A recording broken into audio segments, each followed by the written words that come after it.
많은 분들이 3억 파이어 영상에 댓글을 남겨주셨는데요. 포트폴리오에 QLD를 넣으신다는 겁니다. QLD 좋습니다. 저도 QLD 좋아하고요. 근데 3억 파이어 보트에 QLD를 넣는다는 건 전혀 다른 이야기입니다. 오늘은 그 얘기부터 시작하겠습니다. 그리고 3억이 아니라 6억이면 어떻게 달라지는지, 6억 파이어 포트를 어떻게 설계하는지 까지 다뤄보겠습니다. 아직 3억 파이어 영상을 못 보신 분들은 우측 상단 카드를 눌러서 먼저 시청하고 오시고요.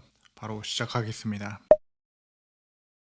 저는 지난 영상에서 3억으로 파이어가 가능하다고 말씀드렸습니다. SCHD4, JPQ6으로 인플레이션을 했지 않은 포트폴리오로 파이어가 가능하다고 말씀드렸습니다. 그런데 솔직하게 말씀드리면 3억 파이어는 가능하다는 거지 여유롭다는 뜻은 아닙니다. 3억 파이어는 정밀한 설계와 실행이 같이 있어야 합니다. 조금이라도 틀어지면 계획이 흔들립니다. 파이어족의 자유를 누리는 게 아니라 제약된 금액 안에서 강제 절약 스트레스를 더 크게 받을 수 있습니다. 내가 절제력이 뛰어난 사람이다. 그러면 3억 파이어 가능합니다. 그런데 내가 절제력이 조금 부족하고 불안감이 심하다. 이런 분들은 3억 파이어 해도 불안해서 다시 회사로 돌아갑니다. 3억은 파이어의 최소 자금입니다. 제가 생각하는 파이어 충분 자금은 6억입니다. 3억에서 6억으로 넘어가는 게 단순히 금액이 2배가 아닙니다. 자유도가 차원이 다르게 달라집니다. 3억에서 30%가 빠지면 남는 돈은 2.1억입니다. 생활비를 꺼내면서 버텨야 합니다. 6억에서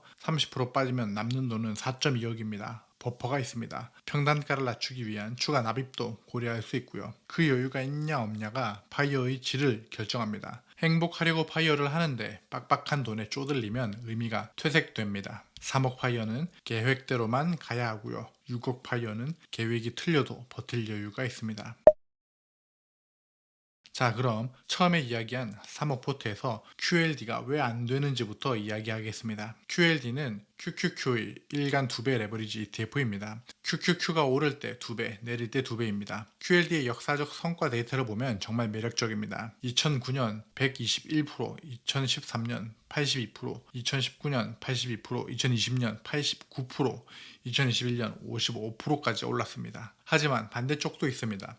2008년 마이너스 72.89%, 2022년 마이너스 60.52%, 역대 최대 낙폭은 마이너스 83.13%입니다. 1억을 넣었다면 1687만원만 남습니다. 그리고 그 당시 원금 회복까지는 약 3년이 걸렸습니다. 잘 보십시오. 여기서 진짜 문제가 시작됩니다. QLD가 마이너스 83% 빠진 동안 파이어족은 어떻게 생활해야 합니까? 매달 생활비를 꺼내야 합니다. 1687만원에서 매달 150만원씩 빼면 11개월이면 바닥납니다. 다른 종목들도 그런 하락장에선 크게 흔들릴 거고요. 레버리지 ETF의 진짜 위험은 MDD 숫자가 아닙니다. 하락 중에 현금을 꺼내야 하는 상황이 진짜 위험입니다. 직장 다닐 때는 QLD를 넣고 버틸 수 있습니다. 월급이 들어오니까 버틸 수 있어요. 반면 파이어족은 버틸 수단이 없습니다. 월급이 없으니까요. 그래서 파이어에 QLD를 포트에 넣으려면 두 가지 조건이 필요합니다. 마이너스 50%가 돼도 수년을 기다릴 수 있는 자금이어야 하고요. 두 번째, 생활비와 절대 섞지 않아야 합니다. 자산은 성장용으로만 활용해야 합니다. 결과적으로 3억 파이어 포트에서는 QLD는 이 두 조건을 충족하기 어렵습니다. 6억 파이어가 되면 달라집니다. 이후 제가 말씀드리는 종목 두 가지로 월 300만원 현금 흐름을 확보하고 남은 일부를 QLD에 배치하는 구조가 가능해집니다. 6억 파이어 포트를 예시로 설계해 보겠습니다. 6억을 2억씩 3등분으로 나눠봅시다. 첫 번째 2억은 미국 기반 월배당입니다. 코덱스 미국 배당 커버드 콜렉티브, 줄여서 코미커에 2억을 넣습니다. 현재 배당률 8.44% 기준으로 월 약 119만원이 나옵니다. ISA 계좌에 담으면 분배금이 그대로 들어오고 원금을 배당만큼 빼는 방식으로 현금화가 가능합니다. 자, 두 번째 2억은 국내 세금 비밀 무기 코덱스 200 타겟 위클리 커버드 콜 코이타에 2억을 넣습니다. 현재 분배율 9.08% 기준 세후 월 약 148만원입니다. 일반 계좌에서도 실질 유효세율 2% 언더로밖에 안 나옵니다. ISA 한도를 여기에 쓸 필요가 없습니다. 처음에 말했던 코미커는 미국 S&P 500 기반이고요. 코이타는 국내 코스피 200 기반이라 기초 지수가 달라서 분산 효과가 있습니다. 제가 항상 이야기하죠. 커버드 콜이라도 몰빵하지 말고 기초 지수가 다른 종목에 분산 투자하시라고요. 자, 코미커 2억과 코이타 2억을 합치면 월 배당이 월 267만 원이 들어옵니다. 목표 300만 원에 근접합니다. 33만 원이 부족합니다. 여기서 세 번째 2억을 본인 성향에 따라서 선택할 수 있습니다. 여기서부터가 6억의 자유입니다. 3억 파이어에선 이런 선택지가 없었습니다. 빡빡하게 맞춰야 했습니다. 6억이 되면 마지막 2억을 내 입맛대로 고를 수 있습니다. 공격적 성향이라면 처음 말씀드렸던 것처럼 QLD 혹은 QQQ에 투자해서 10년 뒤에 폭발적 자산 성장을 노립니다. 단 앞서 말한 대로 생활비와 철저히 분리해야 합니다. 균형 성장도 있습니다. 2억을 1억 1억씩으로 쪼개서 QLD 1억,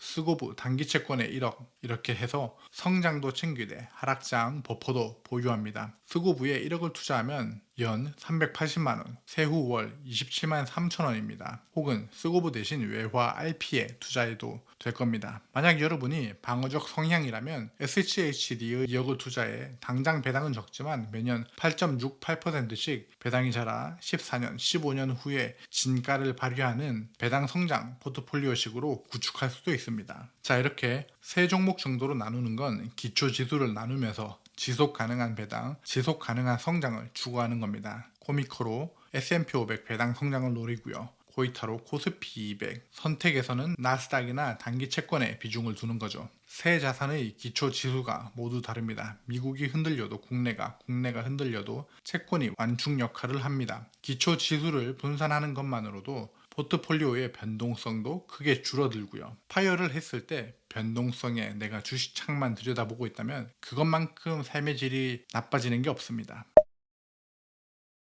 첫 2억에 넣은 코미커, 제 채널에선 거의 처음 언급하는 ETF입니다. 종목 코드 441640, 공식 이름은 코덱스 미국 배당 커버드 콜렉티브입니다. 미베커, 코미커 등으로도 불리고요. 제가 이 ETF를 6억 포트에 넣은 이유를 말씀드려 보겠습니다. 먼저 코미커가 뭔지부터 이야기해야겠죠. 코미커는 미국 ETF인 디보를 추종합니다. 디보는 배당 성장성과 현금 흐름이 탄탄한 미국 기업 20개에서 25개를 액티브하게 담으면서 일부 종목에만 커버드 콜을 겁니다. 모든 종목에 커버드 콜을 거는 게 아니라 주가 상승 여력이 있는 종목은 옵션 없이 상승을 그대로 누리게 둡니다. 코미커를 한마디로 정의하면 이렇습니다. 코미커는 부 플러스 디보 플러스 배당 성장입니다. 코미커의 구성 종목을 보면 부 30%, 나머지가 디보 70%입니다. 디보의 15%가 있고 개별주가 보이죠? 개별주도 자세히 보시면 디보의 구성 종목들입니다. 부로 주가 상승을 챙기고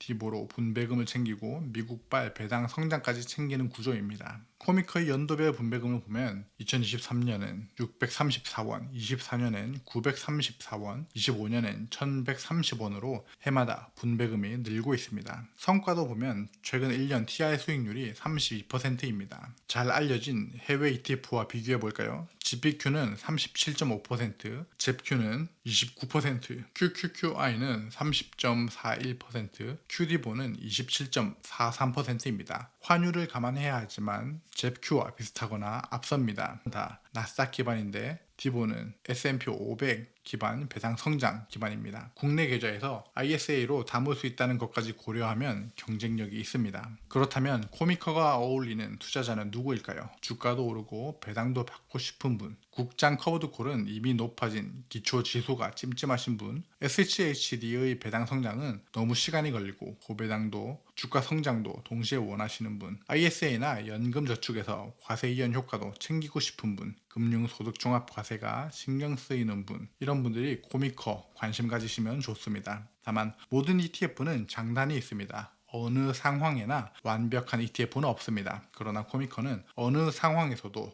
중간은 가주는 종목입니다. 완벽한 육각형은 아니지만 오각형을 꾸준하게 보여주는 ETF입니다. 냉정하게 말해서 리스크도 있습니다. 지금 시장의 상승 장세에서는 다소 외면받고 있습니다. 현재의 기술주 중에서 AI에 수혜받는 좁은 종목만 크게 오르고 나머지는 외면받는 장세죠. 거기에서 디보나 코미커의 수익률이 아쉬운 것도 이런 이유 때문입니다. 다만 저는 오히려 두 번째 리스크가 더 크다고 생각합니다. 시킹 알파에서 디보의 5년 배당 성장률을 보면 11%로 표시됩니다. 이건 SCHD보다 더 높아 보입니다. 그러나 이건 착시입니다. 2019년 12월에 특별 배당을 했고요. 25년 12월 특별 배당이 수치를 크게 끌어올리는 겁니다. 보편적인 디보 배당은 2020년에서 24년 수준입니다. 특별 배당은 보너스입니다. 기대값에 넣으면 나중에 실망합니다. 코미커의 분배금 우상향도 아직 검증 중입니다. 모편입 이후 성과가 구조적인 성장인지 혹은 좋은 시장 덕분인지 혹은 운용사의 좋은 운영 덕분인지는 검증에 시간이 더 필요합니다. 제가 카페에서 다양한 분들과 배당 투자에 대해서 이야기를 하고 있는데요. 배당 투자에서 가장 큰 실수가 뭔지 아시나요? 배당 종목을 파는 겁니다. 예를 들어 SCHD를 3, 4년 들고 있다가 지지부진하다고 팔면 어떻게 될까요? SCHD의 배당 성장 기회도 날아가고 팔 때 양도세도 내고 그리고 그동안 배당 소득세도 냈습니다. 최악입니다. 코미커는 주가 상승도 하고 배당도 나오기 때문에 장투할 이유가 생깁니다. 갈아타고 싶은 욕구가 줄어듭니다. 이게 코미커의 진짜 강점입니다. 적당한 편안함이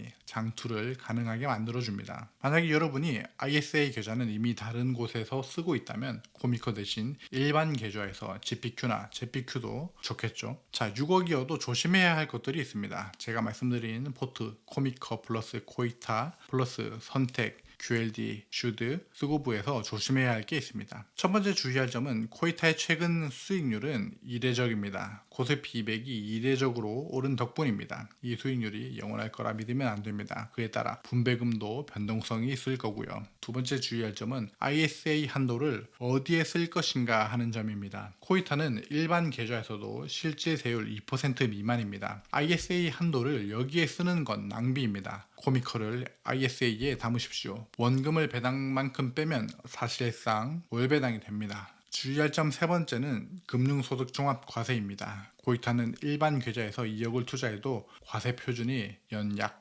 170만원 수준입니다. 종합과세 한도 2천만원과 거리가 멉니다. 코미커를 ISA에 담으면 종합과세 한도 계산에서 제외됩니다. 6억 포트를 이런 방식으로 설계하면 종합과세 걱정 없이 월 267만원 이상 300만원까지 수령할 수 있습니다.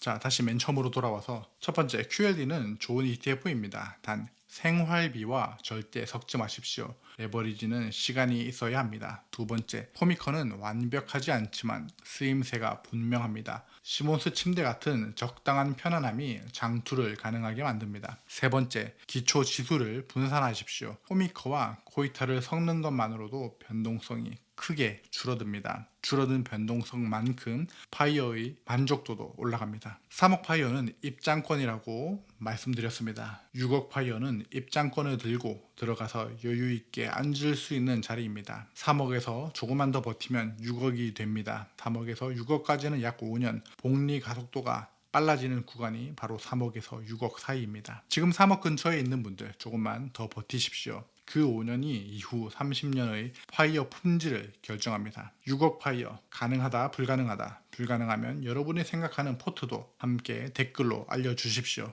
댓글 잘 읽고 있습니다. 언제나 그렇듯 여러분의 인생 우상향을 진심으로 응원합니다. 감사합니다. 환상감자였습니다.